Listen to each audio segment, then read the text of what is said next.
welcome back to my channel. My name is Haylie, and a few weeks ago, or I guess at this point it's been a few months ago, I posted 2 videos talking about and showing you my 2 antique booths.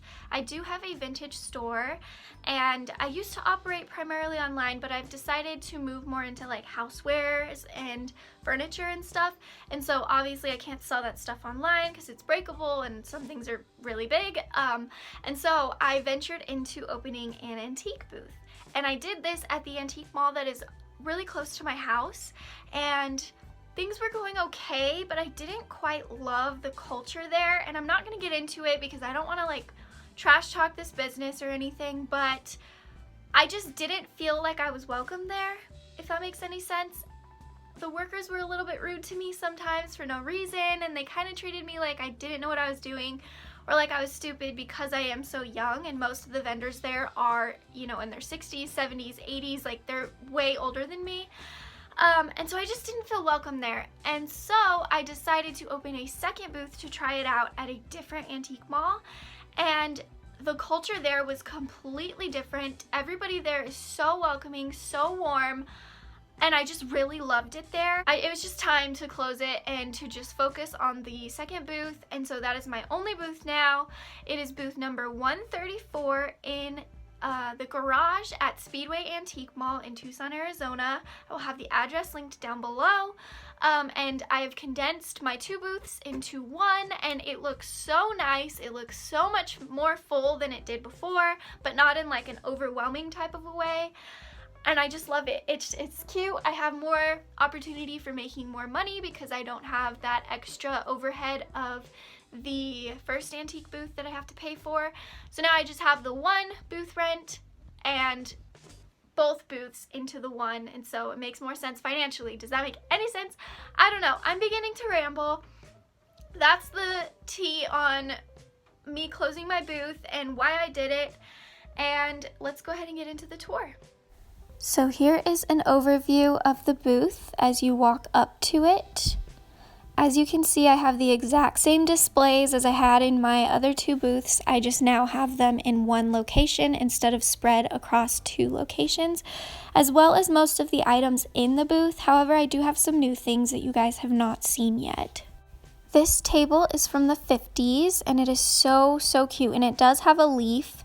And then on top of it, I have it staged with some dinner plates that I have. And then to the right, or the left of it, I have this cute little green vintage rolly cart. And then on the other side of the entrance, I have this corner shelf. It used to be at the other booth, and it just has a few items on it. I didn't want to overwhelm the shelf because it's a little bit crooked, so I didn't want anything to break. Then we have our lemonade stand. And this is just built using 1x1s for the canopy part, and then the base is just 6 crates that were turned on their sides and nailed together. And I have this adorable bread box. It's vintage, and inside of it just some cute little things, and then to the right of it is my grandmother's jewelry display, and I will have her information linked down below. And then the bookshelves are so freaking cute the way I have it styled. I love that cat in the top left. And then here I have this small little bookshelf, and it just has some other items. And then on the top of it, I have some of my favorite things. I like to keep my favorite things more at eye level, and then my least favorite things, or the things I don't think are worth as much, towards the bottom where it's a little bit harder to see. And then here is that giant rack that I used to have in the other booth. It's very rusted, and so I can't put anything too heavy on it, but it makes the look in here look so cool and rustic. And then I have this wicker bookshelf, and that is currently on clearance. So if you're it's been marked down, so it's on sale, along with everything else that has that yellow sticker. So if you're interested in anything and you are from the Tucson area, then I'd be sure to go down there quickly because things on sale tend to be snatched up pretty quickly. And then we have this gold rack. And here I am showing you on top and the shelves of that wicker rack. I didn't overwhelm this with items because it's kind of hard to see on the shelves. And then I have a crate with just a bowl on it. I planned on using that on one of the shelves, but I didn't have space for it, so we'll have to see what kind of unique things I do with it. And then here's another slower look at that gold rack. And then to the left of that, we have that door that's always been there, and then just some things hanging from it, and then my Let's Be Social sign, and then some more jewelry. And this is just costume jewelry, and then a couple of my grandmother's handmade necklaces with her contact information.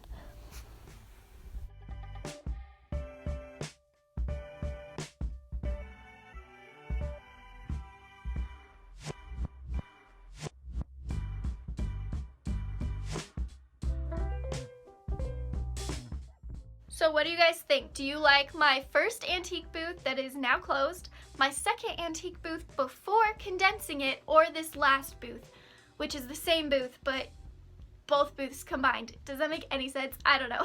I personally like it better combined, but maybe I'm biased. It's costing me less money, so I mean, some people might think that it looks a little bit cluttered, but personally, I think it looks more full, more homey, more opportunity for more money because every inch of the place is covered in stuff to buy potentially, or for people to buy, so it just makes more sense as a business owner. But from a customer standpoint, what do you guys think? Like, is it too much? Let me know so I can change things, because I obviously want my business to do well.